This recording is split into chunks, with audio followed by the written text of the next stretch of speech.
you everyone for coming out this afternoon. It's really nice to see some familiar faces in the audience, and it's really nice to be back here. Thank you for the invitation. I changed the title a little bit to talking about applying to and working at NGOs, INGOs, and IOs. We love our acronyms. It's kind of impossible. If I do go too much into acronyms, feel free to stick up your hand and I'll go through them. So NGOs, non-governmental organizations, international non-governmental organizations. So the distinction there is usually NGOs can be local, like civil society organizations in a given country, whereas INGOs are, like say, Save the Children, Oxfam, that work across multiple countries, and then IOs, international organizations, so like the UN, NATO, the EU, organizations like that. Okay, thank you. So, I wanted to talk a little bit about who I am and why I'm here giving this talk, and really to kind of preface this with, I can only speak about my personal experience of working in these sectors and applying to these sectors. This is certainly not like, do this and you will get a job, but it's some suggestions, some tips, and some painful lessons I learned along the way that might prove helpful in you avoiding some of the same pitfalls. So my academic background, like Julie was saying, I started out here at the U of A getting my BA in political science and European studies at the time. I then moved overseas and I got my master's in the UK at King's College before coming back here and getting my PhD. That worked really well for me because I took a break in between my master's and my PhD and I worked for a little while, which I'll get to my professional background. In terms of publishing, I've done both some academic publishing and then some more sort of trade-specific publications, and I'll talk a little bit more about that as we get into it, but definitely something to be thinking about. And then service. So I've done, when I was an undergrad, I served on the committees of quite a few clubs and organizations. As a graduate student, I served in a couple positions for our MENAS graduate student organization. And then I also really strongly believe in, and will speak about, the value of service in the communities in which you live and how that can be a really important component in applying for jobs. So when I was living and working here, I used to volunteer at a food bank. I worked in the elections for Pima County. And then where I currently live, I'm taking like an emergency response training for like at the county level. And some of these things sound a little bit silly, but I want to talk about how they can be really important in building your network and in building a tangible skill set that actually comes in useful in marketing yourself in some of these positions. In terms of my professional background, like I said, I started with my BA, I went into my MA, and then I took 5 years off. And I worked for the UN for a couple of years, and then I worked for a different charity in the UK. And that was really useful in understanding a lot of these acronyms about the different ways the different countries interact with and talk about international organizations, charities, non-profits, not-for-profits, and NGOs, because this gets really technical as we go into it, and many of these organizations have different tax statuses and are perceived in different ways, especially working overseas, and offer you different levels of protection and different levels of opportunities. So we'll talk a little bit about what some of those distinctions mean and how to make sure that you're actually working for an organization that you want to be working for. I've also done some work with USAID, so that can be really useful understanding the way that different governments approach development work, if that's an area that you're wanting to get into. And then I'm currently working for CARE, which is a big INGO based out of Atlanta. So just sort of a little bit about my background and what sort of places me and my experiences to address some of these issues.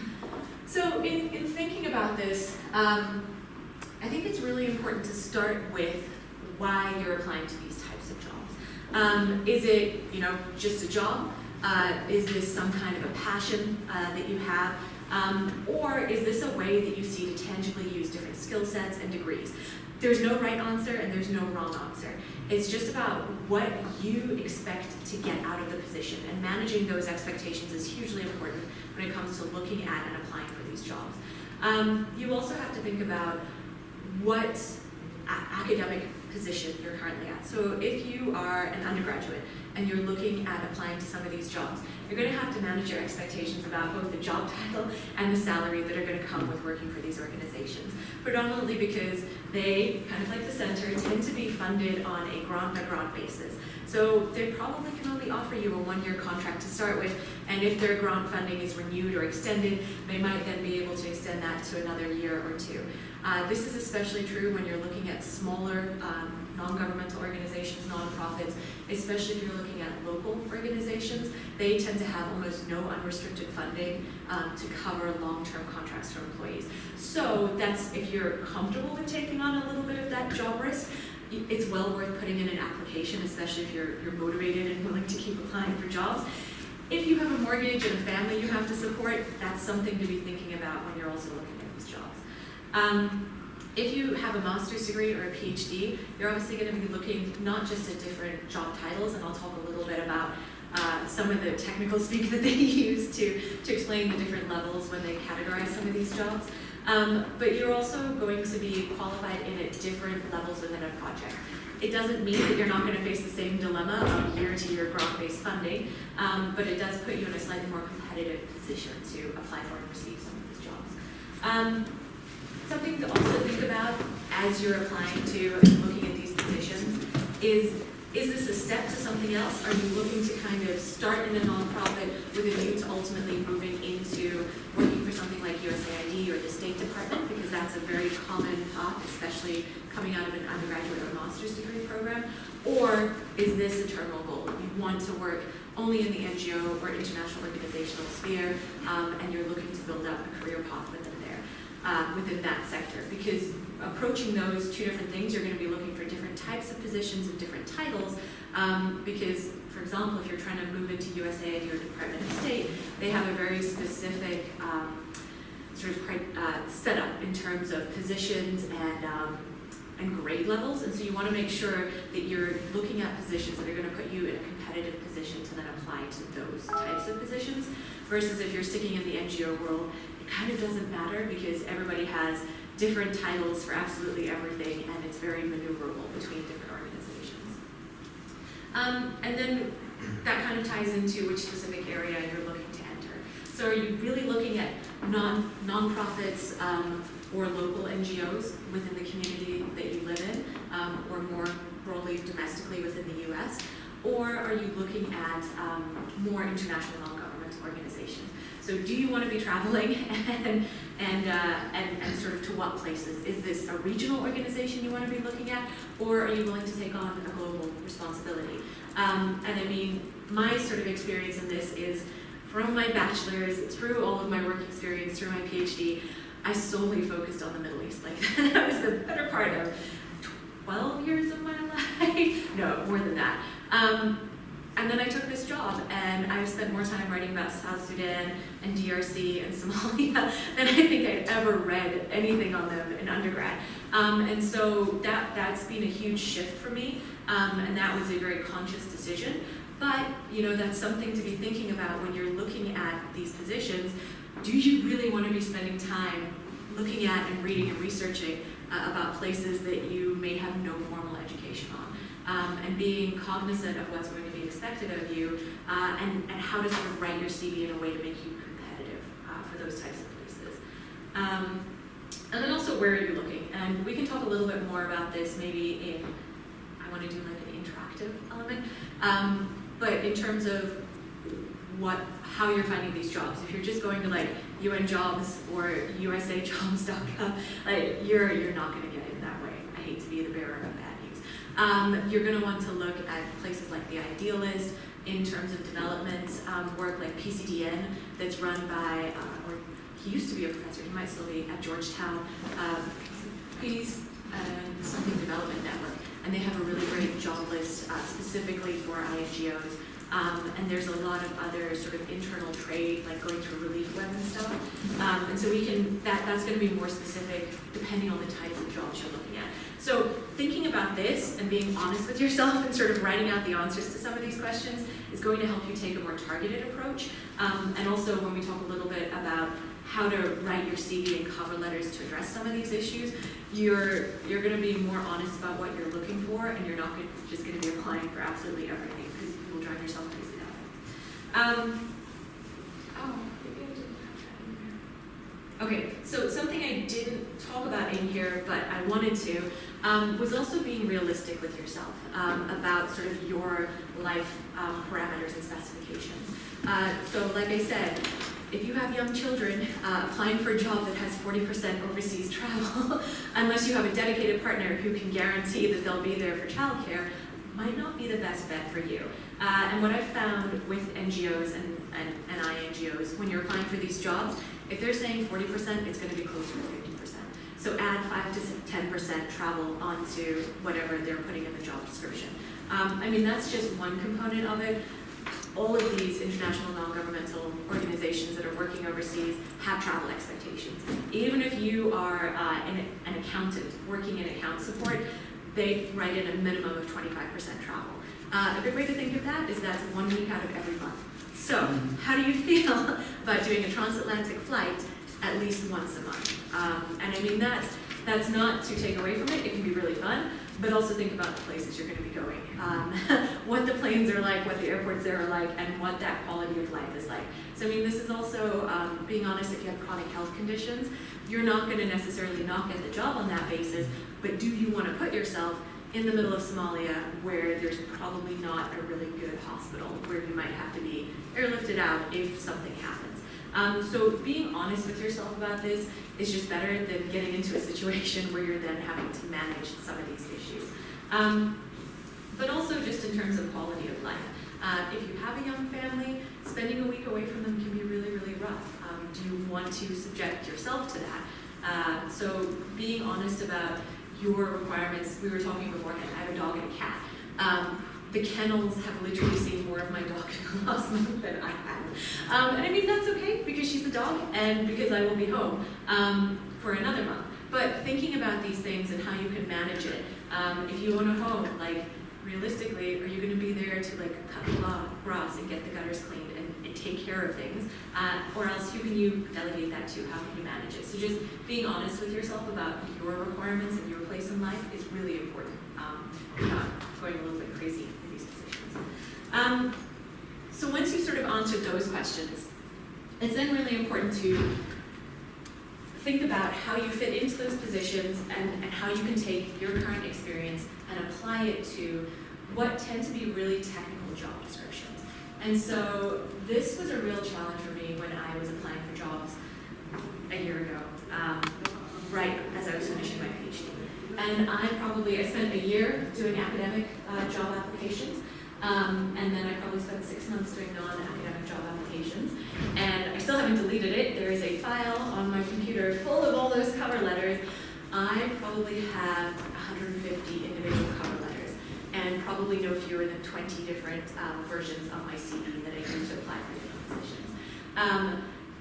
You have to treat it like a job, and that's really difficult if you're already working another job. But that's the kind of time that you're going to have to dedicate to this, because these organizations are looking for very specific things, and you're going to have to be willing to rewrite for every position that you're applying for. So what I found really useful when I was doing these applications, certainly the last round after finishing my PhD, was learning to look beyond my research. So when you're a graduate student, everything is about your research. It's about getting grants to fund your research, it's about how to sell your research, it's about how to publish your research, and it's about how your research is so unique that it makes you the best candidate to then get an academic job. And you have to completely rewire how you are looking at applying for jobs and thinking about employment, because honestly, no one in the NGO world cares that you know every single minutia about this individual or about these interactions or this one piece of code. No one else wants to hear about it. And it's really heartbreaking and it's really sad when you just finished an enormous, it was 6 years of my life focused on this. And it's like a nice story to tell at a cocktail party, but you're not going to get a job solely on that basis. So what you need to do in looking beyond your research is look at exactly what you were doing to make you successful in conducting that research and in publishing that research. So don't look at the end goals. Don't look at I have published 3 articles in these journals. What were the steps that you took to get to that position of being able to publish those articles? So what were all of the protocols you had to go through in order to get permission to do the research? How did you get permission to even go to those areas or access those populations not from the university, but perhaps from foreign governments, right? So it's about understanding each individual step. So why would that be really important if you're applying to work for a non-governmental organization? It shows that you understand how to work with foreign governments and work within those bureaucracies in order to apply for official access and permissions. So that's just one little example, but it's breaking down what your end product was to look at each individual step and the skills associated with it in order to get you to that position. So the same, graduate students, how many of you are teaching classes in order to pay for yourself to be here? Really? Only 2 of you? Okay. So this is maybe less of a relevant example, but you think about that point on an academic CV is all about I have taught X number of classes in these subjects, I have syllabi ready to go. But what are the individual steps that you took to get to a position to be able to teach that class? So it's about not just, it's again about going through the bureaucracy of the university, it's about being able to plan, it's about being able to lay out all of those steps. It's then about coordinating 30 people to come together twice a week to move through a series of information. So in academia, if you say, I've taught this class, inherently everyone else who's taught in the room understands the steps you go through. If you say that to a group of lay people who've never taught something in their life, they have no idea of the steps that you've gone through and the preparation that goes into it. So we're talking about preparing a lesson plan for 2 or 3 separate classes a week, preparing and understanding how the assessment and feedback model works. That counts as monitoring and evaluation when you're talking about it in an NGO type setting. So understanding the language of the position that you're applying for, which hopefully you've gotten to what organization you're applying for after step 1, looking at what they're saying, and then being able to offer a tangible example of what you've done in your professional life. So, as a graduate student who is taught, that would be applying rudimentary, pedagogic-based monitoring and evaluation in a classroom setting to understand where the lapses throughout sort of the monitoring are happening, and then a final evaluation of the course. So that is a solid example when you put it in the context of a class that you've taught. As an undergraduate student, if you're working in, say, a club type setting and you're putting on events, you're also doing that to a certain degree because you're monitoring what is successful and hopefully learning from that before you do the next event. So it's all about being able to find examples of things that you've done well or not done well and learn from, and applying the language that these positions are looking for to them. And so hopefully you guys brought some questions and maybe job descriptions, and we can talk about how to specifically do that as we go on. But also specific skills and certifications, right? So when I was here at the U of A, I did a certificate in collegiate teaching. That is one of the only reasons I got my current job, because 50% of my time, 40% of my time, is spent on our internal training portfolio. And so basically, after 2 months of being on the job, they handed me the curriculum for one of our training programs, and they were like, oh, rewrite this and put it into best practices in adult learning. So looking at what you have and how you can then market it. I never would have said having a degree in collegiate level teaching was in any way relevant to training adults for working in insecure environments. But when you break it down again to the steps that you have learned in terms of putting together a class, they're the same steps that you use in putting together a training curriculum for adults. So being able to look to those specific skills. There are other things that, the university offers a lot of workshops where you'll come out of it with a certificate at the end. Doing everything that you can, especially when it's free and offered by the university, is a really great idea. Looking at different units and departments on campus that offer a sort of workshop in monitoring and evaluation, a workshop in website design, or putting together your classroom, your class online, through D2L. Those are going to be huge because all of a sudden you can point to having some kind of technological basis of at least maintaining a website. And all of these little perks that sort of set you apart are going to be what recruiters notice when they're trying to place someone in a position. Because everyone who's applying at least meets the minimum standards. Anything extra that you can bring to the job is great. The same, I know that either the Office of Digital Learning or maybe the library offers certificates in using Adobe. Again, that's huge because internally, all the business units within CARE are constantly looking to market themselves internally. Being able to put together a flash little newsletter comes across really well, and sort of being able to market yourself as having a tangible technical skill is huge. Another example is looking to the community. Yeah. So both volunteer service, but then also community-based certifications. So it's gonna make me sound really old. I recently bought a house and I joined Nextdoor, which I used to make fun of my parents for, but it's actually really valuable. And one of the things that's advertised there is county-wide opportunities. And so I spoke a little bit about how I previously worked the elections here in Pima County. That's actually how 3 or 4 of my friends who worked elections in Iraq and Afghanistan got into it, because they were able to say that they had worked in elections monitoring and administration at the county level, at the state level, building up to sort of at a federal level. And that then shows you know how elections are supposed to work in a functioning electoral system. How do you're then eligible to sort of transfer that over. So it sounds silly, but that kind of thing that might just be an interest actually then qualifies you at a certain level to apply for these bigger jobs that might just be a 3-month contract, but it's a foot in the door. It's starting to meet people, and that's on the next slide. And you actually get paid to do it. So elections are a great example at the community level. For my Nextdoor example, so I'm doing this CERT training, Community Emergency Response Team. We get cool green hats and reflective vests. But out of that, again, you get a certificate, and it says that you are a community emergency responder. So again, if you're applying for a job that might be sending you overseas, and you have, even if it's just this 9-week course and someone else doesn't, they're going to be looking at you as a more viable candidate. And it's completely free. It's offered through FEMA. So these kinds of things are great. FEMA is another really good resource in terms of their website. You can go on there and do like online modules, and you get a certificate at the end of them.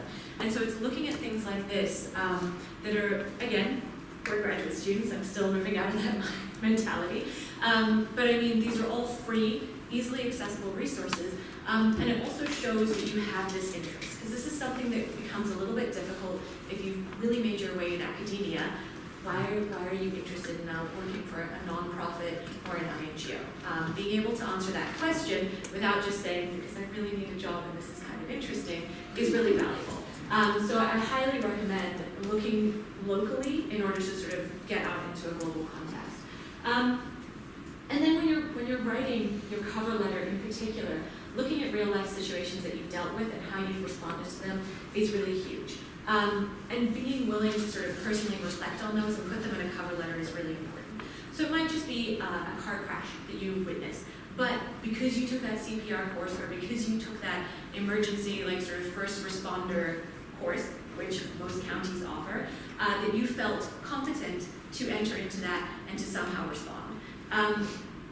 That speaks to your personality, and that's what organizations are looking for, because they don't want someone who, when they find themselves in that situation, is going to shut down. They want someone who can say, I've dealt with this kind of stress, and I'm able to function. So being able to point to those real life situations is great. I mean, how many of you have taught, even if you are not currently teaching? Okay, good. So this is slightly more relevant then. Think about how you've dealt with a student who you call plagiarizing or cheating. That's a really uncomfortable situation, right? But as a manager or in any kind of managerial position, you're going to have to deal with employees who are not following what they've been told to do, who are perhaps found to be stealing office supplies, who any number of situations. That's an immediately transferable skill set that you have had to cope with within an academic setting, but has relevance in the job place as well, because as a manager, you're going to have to show that you can manage and work with these interpersonal situations. So again, that's not just a really inconvenient, unfortunate situation to be in, which it is, but there's something that you can take from that and say that this is immediately relevant in the workplace. And I mean, that's even just for, students who come across as threatening because of the grades that they've got. Being able to defuse this, everyone's nodding their head, everyone has dealt with that. Being able to put that into a way that you have then managed that situation. Like, it shows that you have that management experience, which is oftentimes one of the hardest things when you're transferring from academia into these kinds of settings, is that you think you're only eligible for entry-level jobs, but realistically you have a lot more management experience than you realize. For some of the undergraduates, I remember running events, and there's always that one community member who refuses to relinquish the microphone and is asking a very long-winded question.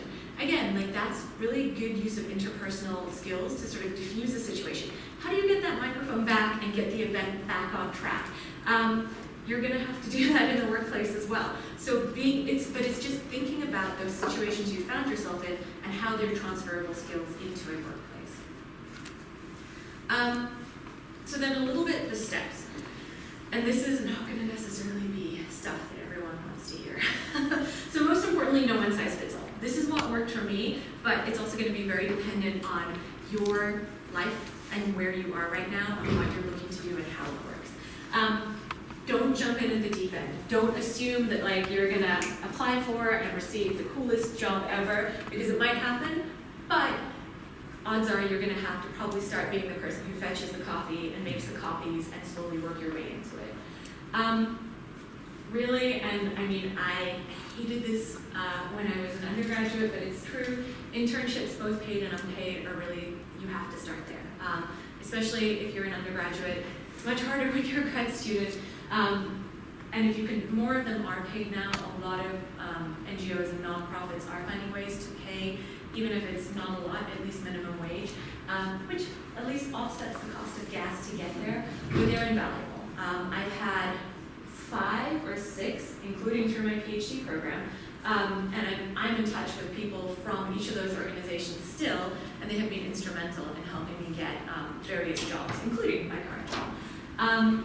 It can be kind of soul-destroying because you really are the person who's fetching the coffee and making the copies. But if you do that well, they will then give you more important things to do. And more importantly, they are people who are established in this field, and they will speak to the fact that you are dependable, you're credible, and that you are actually worth giving a job to. Which gets onto networking, which is my next slide. But that really is the value of internships, and I know it sucks because we already do enough unpaid labor, but they, at least in my experience, have been instrumental in getting me where I am, and also in really bolstering your CV, right? So it's hard when you're in academia because the stuff that academia prizes in terms of what you should be putting on your resume is not necessarily the stuff that the outside academia job market prizes. There's a lot more interest in your volunteer and service experience and the skills that you gain from that than there is necessarily in your individual research and teaching experience, which is kind of the inverse. This is something that I hate, but looking at the consultant or part-time opportunities. And so something like this, the elections example was one of them. And again, it depends on where you are in your life and how mobile you are and how much you can deal with doing 3-month stints on and off. I'm not a fan of the gig economy, but the reality is that it's here and it's here to stay. And it's how a lot of these organizations, unfortunately, because of their budgets, fill these positions. So we do this a lot with monitoring and evaluation. So we don't have monitoring and evaluation people on staff full time, but we run 3 or 4 month contracts where they come out and evaluate a program at a specific point in the grant cycle and then write a report.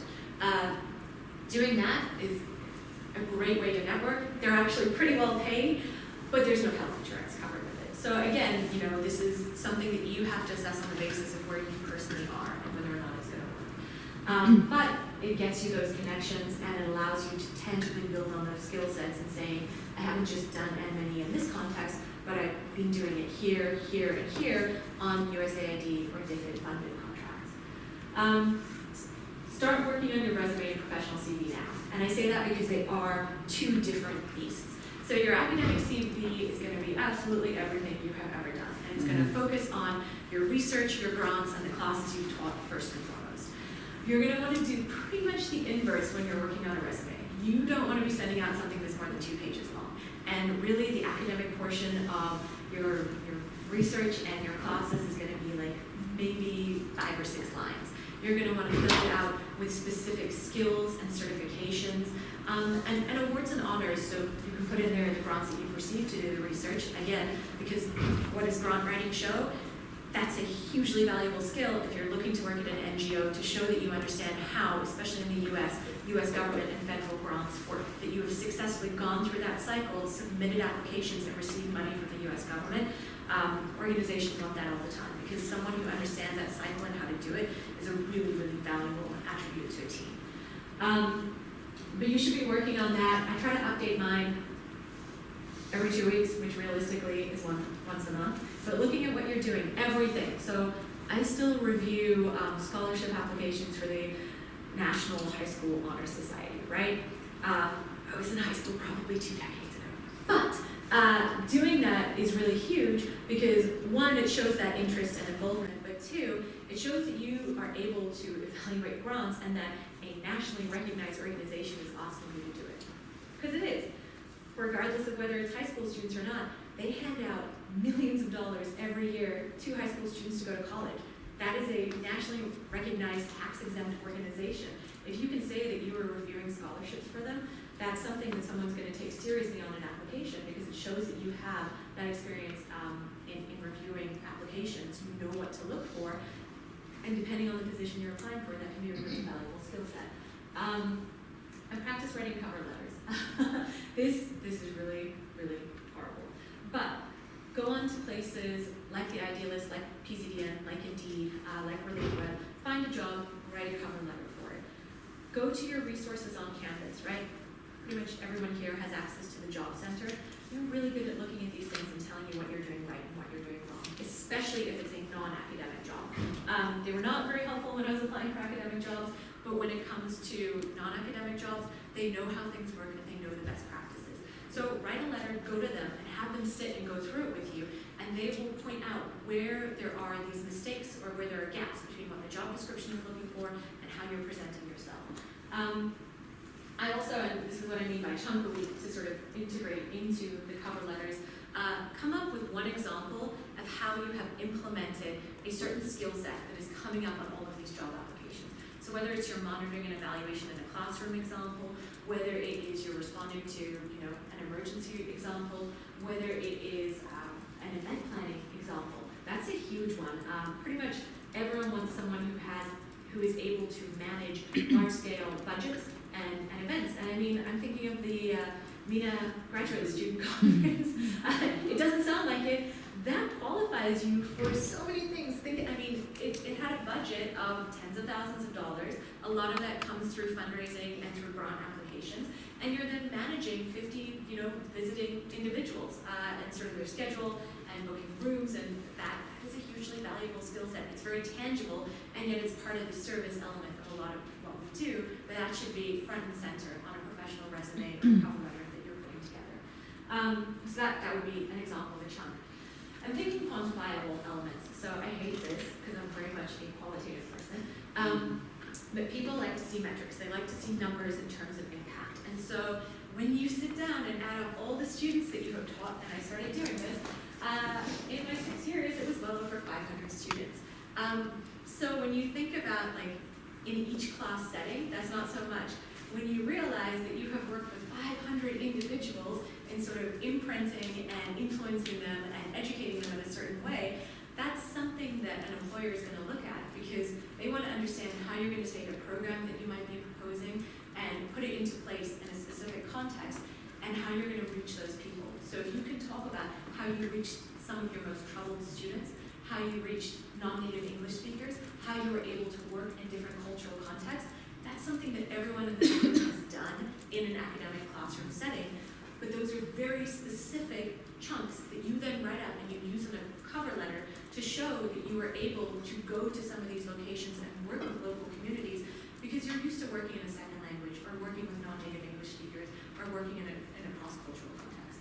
So these are all, again, elements of what we do every single day in academia that we don't necessarily see as the most important attributes, and yet they're the elements that are going to get you employed in these types of contexts.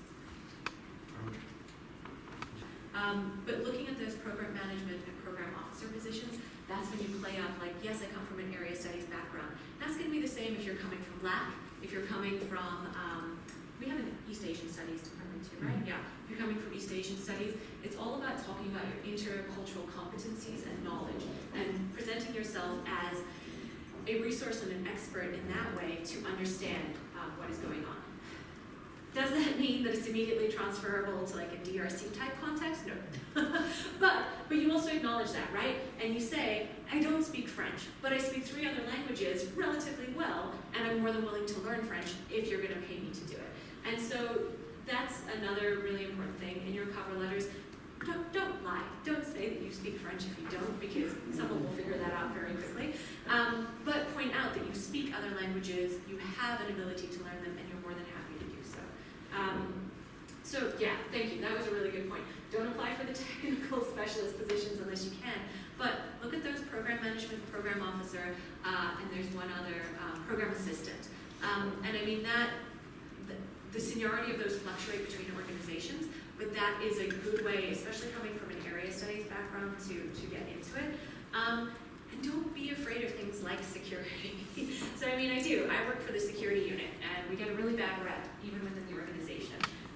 But we were counting this the other day. We are now an 11-person team when you sort of include all of our permanent staff. 6 of those 11 people are women. 2 of us, both women, have PhDs. So this myth of sort of like the white military, ex-military individual running security in the NGO world is really on the demise, and that's very much because of the optics of it and the awareness around it, especially post-Oxfam scandal of January, February this year. So I mean, that doesn't mean as a man you also shouldn't be applying for these positions, but don't pigeonhole yourself and say, oh, I'm not a technical expert on security, I've never done anything like this, especially in NGOs and INGOs and IOs. One, those are units that are looking to diversify because they're very aware of their image problem. And 2, coming in with your cultural competencies, especially if you speak global languages, is far more important than coming from a technical security background. You can study that relatively easily. There are pie charts and forms that you fill out to do a risk assessment, but being able to actually talk to people is a huge, huge advantage that you have to play out. Is that kind of answer? Yeah. I know what you're talking about. Okay. Okay, so this is my last like formal slide. Resources. So I spoke a little bit about the on-campus, the job center.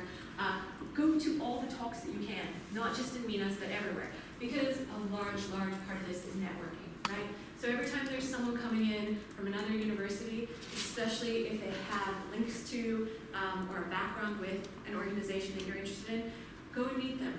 Print yourself some business cards, especially as graduate students. You can actually get them printed through the university so they have the university logo on them and designate you as a graduate student.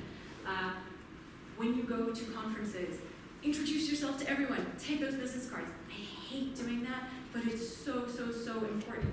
And don't just introduce yourself to like the other safe academics or like stand in a circle and talk to each other, because it is really fun to see friends, but it's really important to get your name out there. Look at the resources that other departments offer. So I mean, CMES does a professional development series. There are other departments that do similar things. I know for a fact that School of SGPV, School of Government and Public Policy, especially for their MPAs, runs a lot of professional development events as well. Make sure that you're going out there, finding out about all of these, and meeting as many people as you can, going to as many of these events as you can, because they're going to address things differently. Within the community, look at what city and county programs are free. That's a great way to also meet people, because you don't know where they're going to end up, especially if you're looking at people working in the City of Tucson offices. They come in from other places and they go out to other places on a relatively frequent basis. The same, volunteering with local organizations, especially ones that have bigger national branches. It's going to be a great way to meet people and get your name out there. And friends and family. That sounds really terrible, but you'd be amazed how many people your immediate family and immediate friend circle know. And if you're interested in an organization or a certain type of job, just send out that email. And I mean, people do try to pay it forward. I now try to do that for friends because they've helped me in the past and putting me in touch with other people. So I mean, and another valuable element here is ask for their help, right? So especially if they're friends and family who have recently got a job and are not in academia, they're going to be an invaluable resource in talking about what they did to find that job, especially when it comes to the interview part of jobs, of the job search. Those interview techniques and questions that they're asking change all the time. Do your research. That's what we do well, right? Talk to someone who has recently done an interview and see what questions they were asked, how it went, what they were maybe asked to prepare or submit afterwards, so that you are ready to take that on. I just had a friend who was asked to design an entire marketing campaign in a 5-day time period, and she knew that was coming down the line because she had a friend who also recently applied for a similar job and was asked to do something like that. That's really common nowadays, and make sure that you have the time to set aside for it if you're serious